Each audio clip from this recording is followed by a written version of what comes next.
নমস্কাৰ।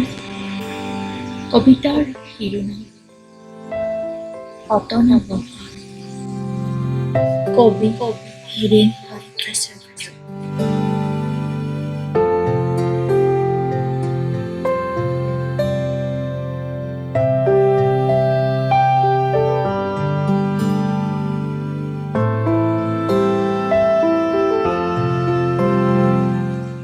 মেঘৰ মাজেৰে বগাই আহে সোণোৱাৰী। মেঘৰ মাজেৰে বগাই আহে সোণোৱাৰী হাঁহ। সহজ দুৰ্যোগৰ দুৰ্বিপাকে সমস্ত সত্তা আহত কৰি বাজি উঠিল